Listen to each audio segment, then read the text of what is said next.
This is going to be fun.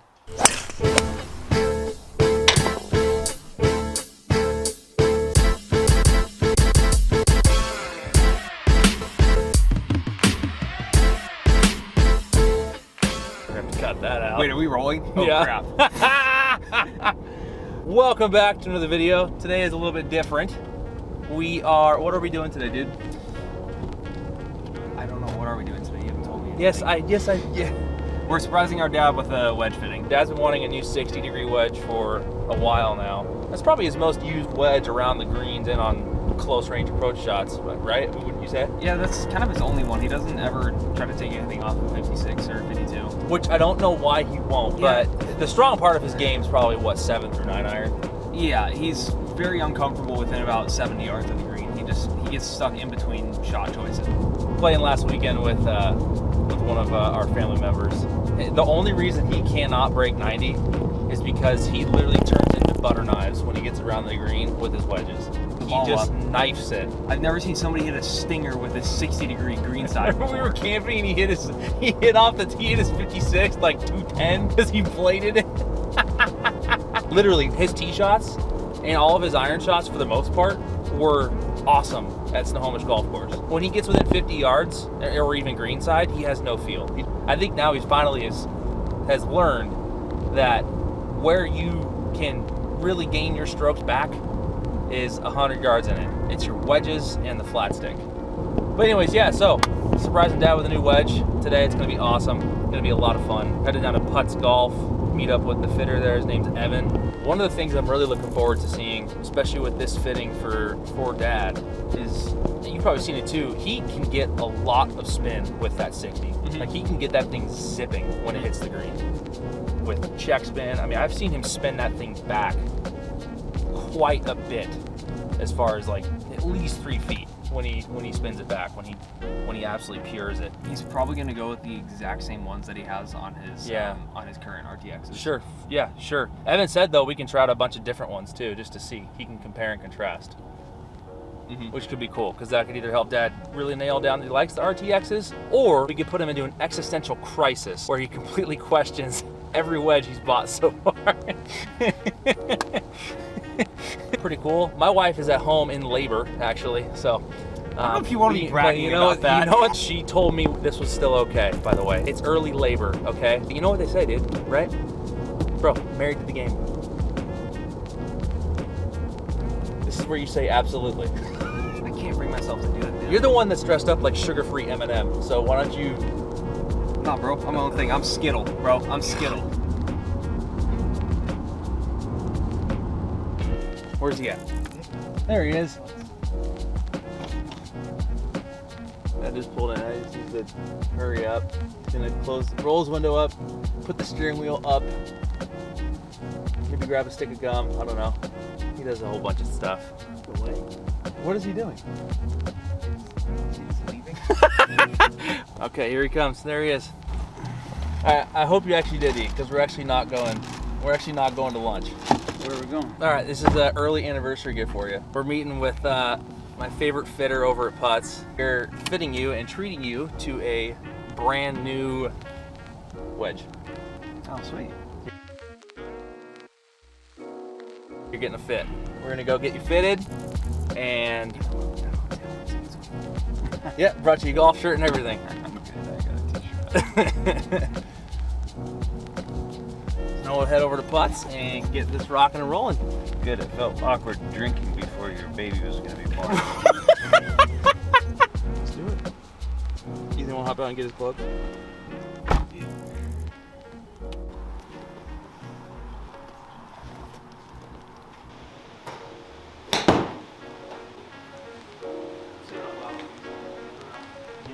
Are you warming up with the 52 right now, Dad? No. That's your 60?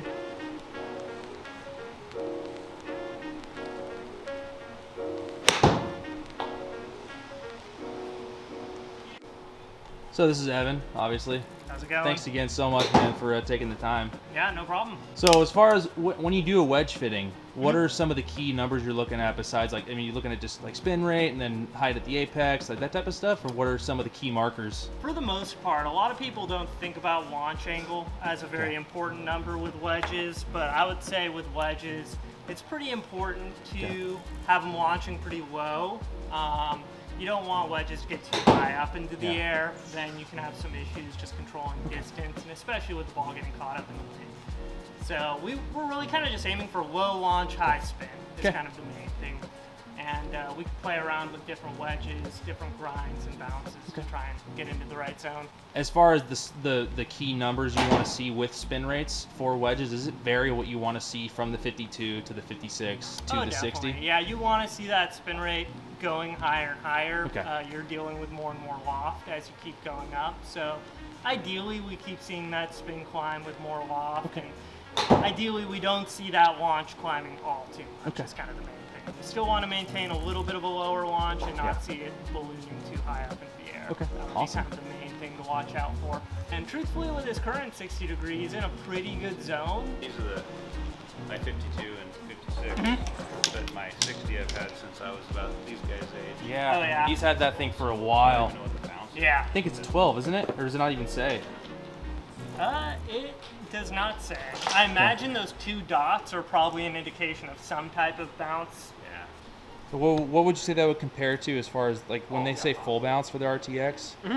Would that compare to like a 10 or a 12 with like Cleveland and Callaway, It or? would be like a 12 bounce, Like a essentially. 12? Yeah, Okay. their mid bounce is like a 10, Okay. and then their low bounce is an 8. Okay, So awesome. some other companies go even smaller than an 8, but I would say especially up here, because we deal with softer grass most of know. the time, 12, you never really need less than 12. Yeah. Ooh. Grinds essentially are Okay. custom grinds, so that's kind of how they develop all of their wedges. Is they start off with different grinds, and then they kind of go with the bounce from there. So Okay. the grind options will basically offer a certain amount of leading edge or toe or heel relief. And essentially it just gives different levels of turf interaction Okay. with the heel or the toe or the leading edge. So you're kind of just, it's different for everyone, and part of Titleist's whole offering is they actually can have you go through kind of an online survey where they ask you some questions on like, how do you imagine the sea here?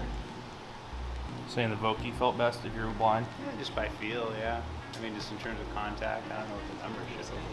Probably take out this one. We'll take out, these are just wedge shots, so for the most part, they're all pretty good numbers, but if I'm seeing any that are kind of a little bit of an outlier, this guy. I don't know about the offline because I think I'm aiming left, but I'm not too concerned about the offline.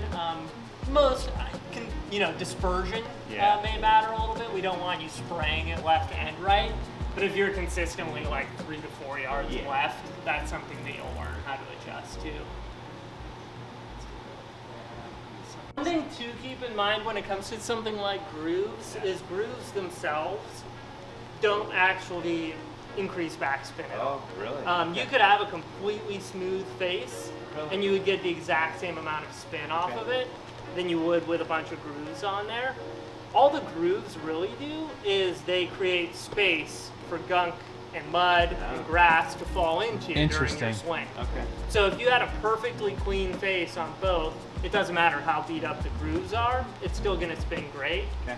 The main thing is that when the grooves start getting worn out, gunk and other stuff won't seep into the grooves as well. Okay. So it's going to be more likely to sit on the face, and then it does affect the That's when it spin. affects launch and everything. Exactly. Okay. So worn out grooves still make a really big difference, but you usually don't see them in a simulator setting because you don't have those. Variable conditions. Yeah, exactly.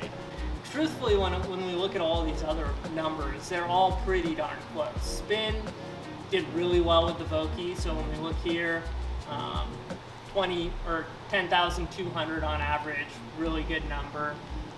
You do launch your 60 degree a little bit on the high side for my preference, so kind of the number I like to aim for is somewhere around 28 degrees. Could that be his address that's Could doing be that? the address, yeah. Okay. When it comes down to it, it's just the amount of loft it impacts. Typically what's basically happening is you're adding a little bit of hand flip to add a little bit too much loft in impact.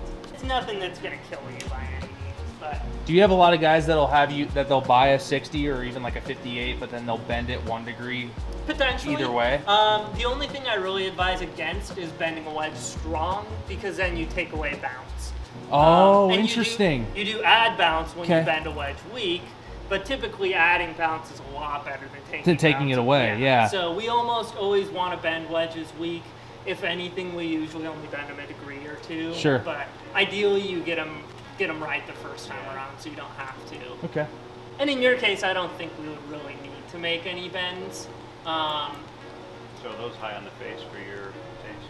A couple there, a little bit high, but I wouldn't say that's Sounds too interesting, because concerning. I've been complaining lately about Does it climb in the face? yeah, wedge shots coming up short, and Do you need to put it back in the stance a hair, you think? To catch probably, it, yeah, or I'm just way too handsy.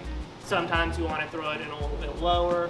I would say if you have plenty of green to work with, and you aren't trying to carry it over any type of bunker or hazard or anything, typically the lower you keep it, the better. And the more spin you add to it, the better. Yeah. So that's why I like that lower trajectory. But that's something you can always experiment with. Your stock shot being a little bit on the higher side, not all that concerning, because I'm sure you can figure out how to flight it down if you need to. So I think something like Titleist 14K grind, I think you'll see a little bit of improvement on Harrier-wise, getting a little bit more spin out of the rough because of those cleaner grooves. And overall, just having a new wedge, something new to feel. Chip. If I'm chipping, I'm using my 60.